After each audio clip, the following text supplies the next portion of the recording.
আসসালামু আলাইকুম রহমতুল্লাহ। আলহামদুলিল্লাহ। আজকে তোমাদের সামনে একটা গুরুত্বপূর্ণ কথা বলবো আমি, সেটা হলো আমাদের মাদ্রাসা যেগুলা সেগুলা হয়তো জনগণের অর্থায়নে, দান অনুদানে, ছাত্রদের বেতনে, অভিভাবকদের সহযোগিতায় চলে, কিন্তু প্রাইমারি স্কুল, উচ্চ মাধ্যমিক, কলেজ, ভার্সিটি যেগুলা আছে সরকারিগুলা, এগুলা সব জনগণের ট্যাক্সের টাকায় চলে। বর্তমান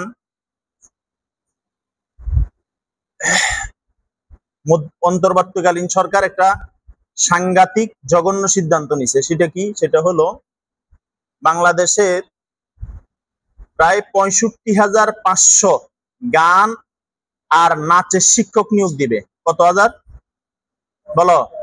কত? ৬৫,০০০। কত হাজার? কথা বুঝনি? ৬৫,০০০ গান বা নাচের শিক্ষক নিয়োগ দিবে। আচ্ছা, এই শিক্ষকগুলোর বেতন কে দিবে? সরকার দিবে। বলো, শিক্ষকগুলোর বেতন কে দিবে? বলো, শিক্ষকগুলোর বেতন কে দিবে? সরকার দিবে। শিক্ষকগুলোর বেতন দিবে সরকার। সরকার কোথা থেকে দিবে? জনগণের ট্যাক্স থেকে দিবে। বলো, তো জনগণের ট্যাক্স মানে কি? আমাদের ট্যাক্স। আমরা একটা টিস্যু কিনলেও সেখানে সরকারি ট্যাক্স আছে, একটা সাবান কিনলে ট্যাক্স আছে, চিনি কিনলে ট্যাক্স আছে, চাউল কিনলে ট্যাক্স আছে, আমাদের এই টুপির কিনা ট্যাক্স আছে, কাপড় কিনা সরকারি ট্যাক্স আছে। এই ট্যাক্সের টাকা থেকে সরকার এদেরকে কি দিবে? বেতন দিবে। আচ্ছা, এখন প্রাইমারি স্কুলে, প্রাথমিক স্কুলে যে সমস্ত বাচ্চাগুলো পড়ে, এগুলা হিন্দু না মুসলমান? কত পার্সেন্ট? ৯৯% মুসলমান। এক দুইটা হিন্দু পাওয়া যায়, কিন্তু দুঃখজনক সত্য প্রায় স্কুলগুলাতে কি নাই? ধর্ম শিক্ষক নাই। বলো, কি শিক্ষক নাই? এরকম আমিও জানি, আমিও দেখছি ছাত্র জমানায় অনেক প্রাইমারি স্কুলে ইসলামী শিক্ষা বইটাকে হিন্দু পড়াই দে। কে পড়াই দে? বলো না, কে শিক্ষকে পড়াই দে? হিন্দু শিক্ষকে পড়াই দে। তো সেই জায়গার ভিতরে দরকার তো ছিল মুসলমানের বাচ্চাকে মুসলমান বানানো। বলো, আচ্ছা বলো তো, আজ পর্যন্ত হাঁসের বাচ্চা দেখছো না? হাঁসের বাচ্চা দেখছো না? কোন যার হাঁসের বাচ্চা সে কোনোদিন পানিতে নিয়ে সাঁতার কাটা শিখেছে? বলো, শিখায় নাই। কারণ হাঁসকে আল্লাহ তাআলা এই কুদরত দিয়েই দিছে, সে পানিতে গেলেই সাঁতার কাটতে পারে। মুরগির বাচ্চা খুদ দিছে, খুদ চিনো না? সাথে সাথে ছোট্ট ছোট্ট পাথর দিছে। এই মুরগির বাচ্চা কোনটা খায়? পাথর খায় না খুদ খায়? পাথর খায় না। পাথরটা তার খাবার না, খুদটা তার খাবার। সে বুঝেলো কে? বলো। আবার দেখবা উপরে দিয়ে একটা চিল অথবা একটা বিষাক্ত প্রাণী, পাখি যাচ্ছে, মা একটা ডাক দেয়, এই ডাকের সাথে সাথে ওই বাচ্চাগুলো, মুরগির বাচ্চাগুলো বুঝে তার উপরে শত্রু যাচ্ছে, সে কি করতেছে? মায়ের কাছে আইসা পড়ছে। তাহলে এটা যে তার শত্রু, এটা বুঝাই দিল কে? আল্লাহ।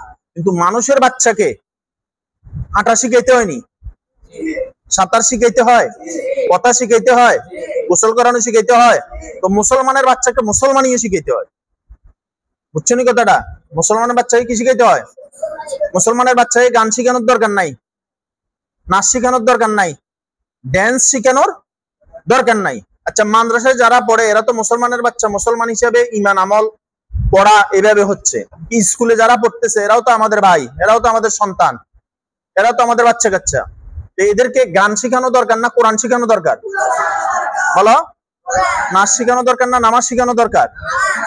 আমাদের মাদ্রাসাগুলোতে যেরকম মুসলমানের বাচ্চাকে মেন্টালিটি করা হয়েছে, অর্থাৎ এটা নামাজ পড়তে হবে বাধ্যতামূলক, না পড়লে শাস্তি আছে, দাড়ি রাখতে হবে বাধ্যতামূলক, না রাখলে শাস্তি আছে, চুল একভাবে কাটতে হবে, না কাটলে শাস্তি আছে।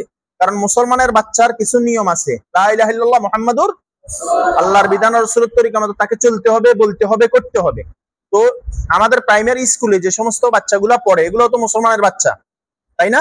তো এদেরকে ইসলাম শেখানো হচ্ছে কোথায়? ওযু কোথায় শেখানো হচ্ছে? গোসল কোথায় শেখানো হচ্ছে? পর্দা কোথায় শেখানো হচ্ছে? হালাল কোথায় শেখানো হচ্ছে? হারাম কোথায় শেখানো হচ্ছে? দরকার ছিল ৬৫,৫০০ ইসলামী শিক্ষক আলেম ওলামাকে স্কুলগুলোতে নিয়োগ দেওয়া, নিয়োগ দিয়াইয়া মুসলমানের বাচ্চাকে মুসলমান হিসেবে গড়া, ওযু শিখানো, নামাজ শিখানো, রোজা শিখানো, হজ শিখানো, যাকাত শিখানো, হালাল শিখানো, হারাম শিখানো, মাতা পিতার হক শিখানো, সন্তানের হক শিখানো, এগুলোই তো দরকার ছিল, কিন্তু এগুলার কোনো খবর। উল্টা করে কি, আরে নাচের শিক্ষক ছাড়াও তো ওরা এমনি নাচে, গানের শিক্ষক ছাড়াই তো এরা এমনি গান গায়, আবার ওগুলোর দরকারটা কি? কাজের কাজ কিচ্ছু হয় নাই। এই যে জুলাই প্রায় 2000-এর উপরে শহীদ হয়ে গেছে, অনেকে অন্ধ হয়ে গেছে, অনেকে পঙ্গু হয়ে গেছে, এদের পুনর্বাসন, এদের চিকিৎসা নিয়ে কোনো খবর নাই। এদেরকে যারা শহীদ করে দিল, হত্যা করে দিল, এদের শাস্তির আওতায় আনার কোনো খবর নাই।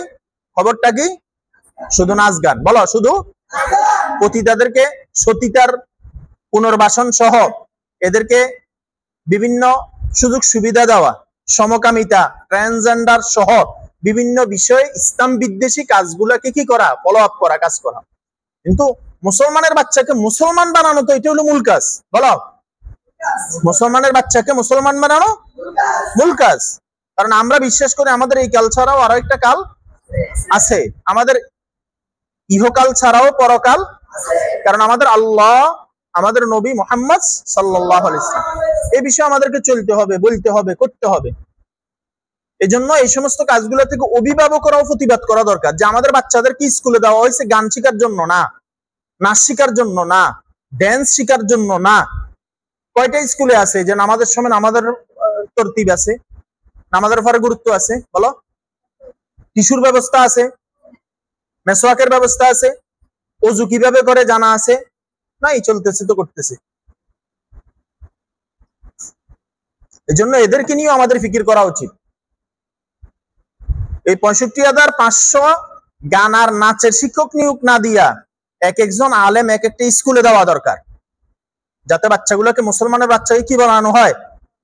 বলো, আর এই যে শিক্ষাগুলোতে মুসলমানের বাচ্চাকে মুসলমান না বানানোর কারণে এরা যখন বড় হয়, মুসলমানের বাচ্চা ইসলামের বিরুদ্ধে কথা কয়, দাড়ির বিরুদ্ধে কথা বলে, পর্দার বিরুদ্ধে কথা বলে, সালামের বিরুদ্ধে কথা বলে, আলেম ওলামার বিরুদ্ধে কথা বলে, মসজিদ মাদ্রাসা নিয়ে কথা বলে, আল্লাহর বিরুদ্ধে কথা বলে, নবী করিম সাল্লাল্লাহু আলাইহি ওয়াসাল্লাম নিয়ে কটূক্তি করে। কারণটা কি?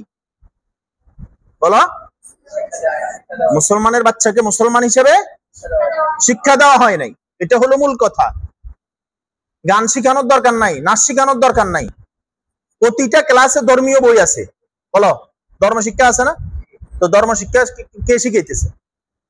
যিনি ফজরের নামাজ পড়েন নাই উনি ধর্ম শিখাইতেছে, যিনি ওযু কেমনে করে জানে না উনি ধর্ম শিখাইতেছে।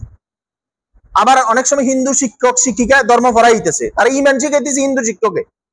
আচ্ছা বলো তো দেখি, শিয়াল চিননি? শিয়াল কি মোরগের স্বাধীনতা চায় না মোরগ বিচরণ করুক চায়? বলো না, স্বাধীনতা চায়। যদি মোরগের সবাই খাঁচায় আটকায় রাখে তাহলে শিয়ালের সুবিধা হইলো না অসুবিধা হইলো? অসুবিধা। আচ্ছা, শিয়াল থেকে যদি কেউ এলেম শিক্ষা করে, মনে করো কারো ওস্তাদ শিয়াল, বলো না, কেউ যদি এলেম শিখে কার থেকে? আচ্ছা, যে এলেম শিখলো শিয়াল থেকে, সে কি মুরগি চুরি করা জায়েজ মনে করবো না না জায়েজ মনে করবো? বলো, কেন না জায়েজ মনে করবে? কারণ শিয়ালের কাজে কি করা। এই জন্য আম্মান তাখুযুনা দীনাহু, তুমি দিন কার থেকে নিচ্ছ? তোমার ওস্তাদ ভালো হইতে হবে, তোমার শিক্ষক ভালো হইতে হবে, তোমার ইমাম ভালো হইতে হবে, তোমার আলোচক ভালো হইতে হবে। কারণ তুমি যে কোনো জায়গা থেকে দিন নিতে পারবা না। দিন এটা পবিত্র বিষয়, দুধের মতো। দুধের পাত্র যেমন যে কোনো পাতিলে রাখা যায় না, দুধ যেমন যে কোনো পাত্র আর পাতিলে রাখা যায় না, এলমও যে কেনা থাকে জায়গা থেকে নেওয়া যায় না। বুঝে আসছে কথা? মানুষ দুধ নেওয়ার সময় কতবার টেস্ট করে, নোকে দেয়, এই জায়গা ওই জায়গা দিয়ে টেস্ট করে। কারণ যে কারো থেকে দুধ নেওয়া যাবে না, বিশ্বস্ত থেকে নিতে হবে, এলমও বিশ্বস্ত থেকে নিতে হবে। এই জন্য শিয়ালের কাছে যদি কেউ বিদ্যা শিখে, জ্ঞান শিখে, সে মনে করে মুরগি চুরি করা কি, কারণ তার শিক্ষককে জায়েজ মনে করছে। যে এই জন্য আমাদের দাবি এটা, কালকে এই বিষয়ে জাতীয় উলামা শাখা ইম্মা পরিষদ জাতীয়ভাবে একটা সেমিনারও করছে। এটা আমাদের দরকারি বিষয়, গুরুত্বপূর্ণ বিষয়। কি বিষয়? যে মুসলমানের বাচ্চা যেন মুসলমান হইয়াই থাকে, মুসলমান হইয়াই কি করে মারা যায়। কুল ইন্না সলাতি ওয়া নুসুকি ওয়া মাহইয়ায়া ওয়া মামাতি লিল্লাহি রাব্বিল আলামিন। কবর রাখার সময় কি বলে? বিসমিল্লাহি ওয়া আলা মিল্লাতি রাসূলিল্লাহ।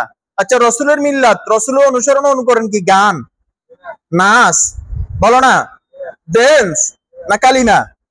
বলো, মুসলমানের 5টা বিষয় ঠিক করতে হয়: আকীদা, আমাল, আখলাক, এরকম 5টা বিষয় আছে। আরেকদিন একটা এই বিষয়গুলো নিয়ে আলোচনা করবো ইনশাআল্লাহ। তাহলে আল্লাহ তাআলা শুকর আদায় করে যে আল্লাহ তাআলা আমাদেরকে দ্বীনি কাজে লাগায় রাখছেন, আলহামদুলিল্লাহ। দ্বীন শিখার সুযোগ দিচ্ছেন, আলহামদুলিল্লাহ।